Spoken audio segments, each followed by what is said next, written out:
दोस्तों, आज की कहानी है बहू तुम सास से ही मिलना, क्यों शादी हो पति से क्यों नहीं। दोस्तों, कहानी शुरू करने से पहले अगर आपने चैनल को सब्सक्राइब नहीं किया हो तो कर लीजिए ताकि आपके पास पहुंच सके हर नया वीडियो।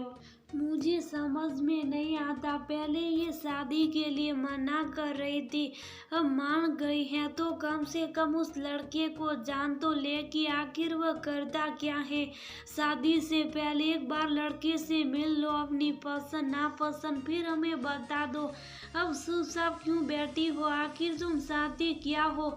सुनीलाल जी अपनी बेटी रूपरेखा से बोलती है। रूपरेखा बोली, माँ पहले आप शादी के लिए बोल रही थी, अब उस लड़के से मिलने की जिद कर रही है। मैंने पहले भी कहा है, शादी से पहले मैं लड़के से नहीं बल्कि उसकी माँ से मिलना चाहती हूँ। ये बात सुनकर सुनीलाल जी के साथ घर वाले भी आश्चर्य में थे। सबको हैरान देखकर वह बोली, अब आप सब मुझे इस तरह से क्यों देख रहे। अरे मैंने शादी से इनकार नहीं किया, बस इतना कह रही हूँ कि लड़के से पहले माँ से मिलना चाहती हूँ। सुनीला जी बोली, ये क्या बात हुई, शादी तुम्हें लड़के से करनी है या उसकी माँ से। रूपरेखा हंसकर बोली, शादी तो मुझे लड़के से ही करनी है, पर अगर लड़के की माँ के साथ रिश्ता अच्छा नहीं बना पाई तो आपको लगता है मैं उस घर में किसी और से रिश्ता बना पाऊंगी। फिर हर रोज किसी न किसी बात पर सास से दुखी होकर आपके पास आ जाऊंगी, इसलिए कह रही हूँ मुझे पहले लड़की की माँ से मिलना है। रूपरेखा के पिता विनोद जी बोले, तुम कहना क्या चाहती हो, खुलकर बोलो। वह बोली, पापा ये बात तो आप मानते हैं, अगर सास के साथ बहू का रिश्ता अच्छा रहा तो कल को अगर पति के साथ छोटी मोटी नोक-झोंक भी हुई तो वह संभल जाएगी, पर सास के साथ रिश्ता अगर बन नहीं पाया तो पति के साथ कितना भी रिश्ता क्यों ना बना लूं, मुझे हर रोज नई परेशानी का सामना करना पड़ेगा। उसकी बात सुनकर उसके पिता हंसने लगे। सुनीलाल जी बोली, आप हंस रहे हैं, आज तक कभी ऐसा हुआ है कि लड़की शादी से पहले लड़के से नहीं उसकी माँ से मिलती है। विनोद जी बोले, इसकी बात में दम है। अरे घर में पति से ज्यादा सास से झगड़े होते हैं, तो अगर ये पहले ही सावधानी बरतना चाहती है तो इसमें गलत क्या है। इसकी बात से मैं सहमत हूँ, कल ही मैं लड़के वालों से बात करता हूँ। सुनीलाल जी बोली, जो मन में आए वह करो, तुम दोनों से मैं हार मान चुकी हूँ।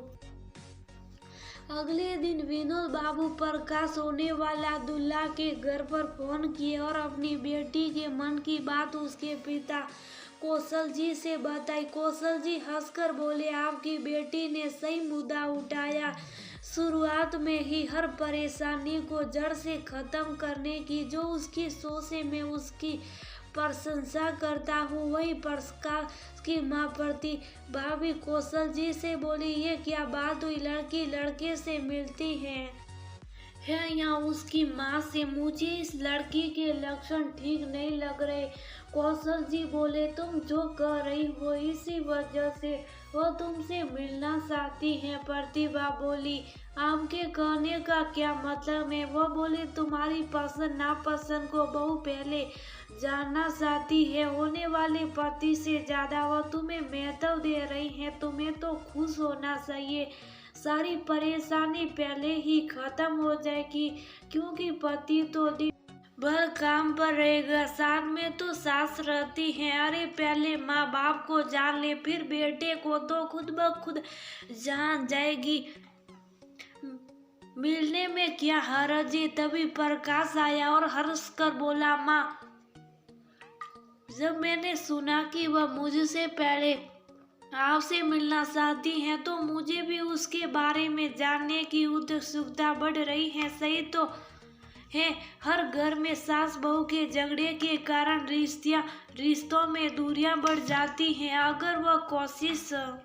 कर रही हैं कि पहले उस वजह को मिटा दे तो इसमें क्या गलत है। आप ये मत सोचिए कि शादी के पहले मैं उसकी तरफदारी कर रहा हूँ, पर आप एक बार सोच कर देखिए, भविष्य में कभी हमारे घर में इस वजह से झगड़ा नहीं होगा तो हमारा परिवार कितना सुखी रहेगा। प्रतिभाजी बोली, अगर तुम कह रहे हो तो मैं मिलूंगी, पर लड़की के हाव भाव मुझे पसंद नहीं आए तो ये रिश्ता नहीं होगा। प्रकाश बोला, माँ मुझे ऐसा क्यों लग रहा है कि आपकी बहू की खोज आज समाप्त हो जाएगी। इतना कहकर वह चला गया। प्रतिभाजी कौशल जी से बोली, ये ऐसा क्यों बोल गया। कौशल जी हंसकर बोले, उसे भी लग रहा है कि ये लड़की हमारे परिवार के लिए सही हो गई, बस अब सब कुछ तुम पर है। इतना कह वह भी चले गए। वह सोचने लगी कि आखिर इस लड़की में ऐसी क्या बात है जो बहू की खोज उनकी खत्म हो जाएगी। अगले दिन दोनों परिवारों में बात हुई और मिलने का स्थान तय हुआ। सुनीला जी जहाँ परेशान थी वही रूपरेखा खुश थी कि वह अपने मन की दुविधा को खत्म करेगी। 2 दिन बाद एक मंदिर में प्रतिभाजी अपनी बेटी रूसी के साथ रूपरेखा से मिलने आई। रूपरेखा हल्के गुलाबी रंग के कुर्ते पजामे में अकेली उनसे मिलने आई। प्रतिभाजी की तस्वीर पहले ही उसके पिता ने दिखाई थी। उन्हें देखते ही वो हाथ जोड़कर बड़ी विनम्रता से उन्हें नमस्ते की और पैर छूकर प्रणाम किया। ये देखकर प्रतिभाजी बहुत प्रभावित हुई। दोनों मंदिर के शांत वातावरण में एक किनारे बैठ गए। प्रतिभाजी बोली, बुरा मत मानना पर एक बात पूछना चाहती हूँ। रूपरेखा बोली, जी बिल्कुल, आपके मन में जो भी सवाल है आप पूछ सकती हैं, मैं ईमानदारी से जवाब दूंगी और आपसे भी यही उम्मीद करूंगी। प्रतिभाजी बोली, लड़की शादी से पहले लड़के से मिलती है, ये तो पहली बार हो रहा है कि जब लड़की लड़के को छोड़कर उसकी माँ से मिल रही है। रूपरेखा मुस्कुराई और बोली, आंटी जी ये आपको नहीं मेरे घर वालों को भी आश्चर्य हुआ था। मेरा ये मानना है कि घर गृहस्थी पति पत्नी मिलकर बनाते हैं, पर उसकी बुनियाद तो माता पिता रखते हैं। परिवार में बच्चे की जान पहचान सबसे पहले उसकी माँ से होती है, फिर माँ हर किसी से उसका परिचय करवाती है।